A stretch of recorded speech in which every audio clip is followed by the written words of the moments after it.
Breaking news చూస్తున్నాం. ఆంధ్రప్రదేశ్లో పోరుబాట పట్టింది వైఎస్ఆర్ కాంగ్రెస్ పార్టీ. కూటమి ప్రభుత్వంలో ప్రజలు ఎదుర్కొంటున్న సమస్యలపై కార్యాచరణ ప్రకటించారు వైసీపీ అధినేత వైఎస్ జగన్మోహన్ రెడ్డి. ఇక అందులో భాగంగా నేడు ఏపీ వ్యాప్తంగా వైసీపీ ఆధ్వర్యంలో కలెక్టర్లకు వినతి పత్రాల అందజేత కార్యక్రమం చేపట్టారు. రైతుల సమస్యలు కూటమి ప్రభుత్వం పట్టించుకోవడం లేదని ఆరోపిస్తున్న వైసీపీ రైతులతో కలిసి ఆందోళన కార్యక్రమాలు నిర్వహిస్తోంది.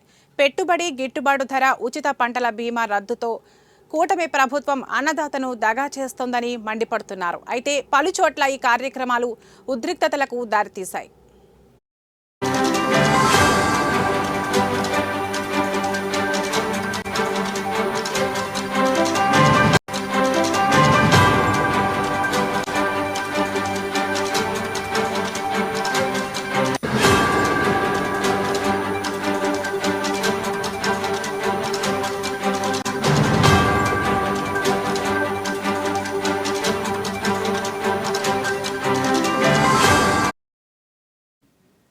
రైతులు ఎదుర్కొంటున్న సమస్యలపై కలెక్టర్కి వినతి పత్రం ఇచ్చేందుకు వెళుతున్న ఎన్టీఆర్ జిల్లా వైసీపీ అధ్యక్షులు దేవినేని అవినాష్ని విజయవాడలో అరెస్టు చేశారు పోలీసులు. తీవ్ర ఆగ్రహం వ్యక్తం చేసిన అవినాష్ పోలీసుల తీరును తప్పుబట్టారు. ప్రజాస్వామ్యంలో ఇటువంటి చర్యలు తగవని ఆగ్రహం వ్యక్తం చేశారు. రైతులకు అండగా నిలవడం తప్ప అంటూ నిలదీశారు.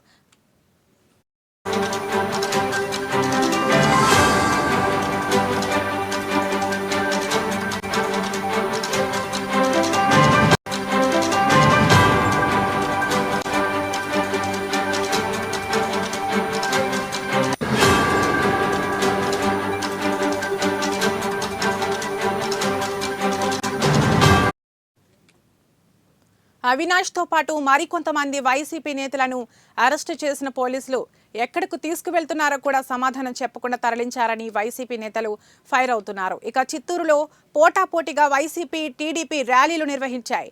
రైతు సమస్యలు తీర్చాలని, సూపర్ 6 అమలు పరచాలని డిమాండ్తో పీవీకెన్ కాలేజ్ నుండి నూతన కలెక్టరేట్ వరకు వైసీపీ ర్యాలీ నిర్వహించింది. అనంతరం ఆర్డీఓకు వినతి పత్రం ఇవ్వనున్నారు. ఇక గత ప్రభుత్వంలో విద్యార్థులకు ఫీజు రియంబర్స్మెంట్తో పాటు రాష్ట్రాన్ని తిరోగమనం చేశారని పార్టీ ఆఫీస్ వద్ద నుండి కలెక్టరేట్ వరకు ర్యాలీ నిర్వహించేందుకు సిద్ధమైంది టీడీపీ. రెండు పార్టీల ర్యాలీ నేపథ్యంలో నగరంలో పలుచోట్ల పికెటింగ్ ఏర్పాటు చేశారు పోలీసులు.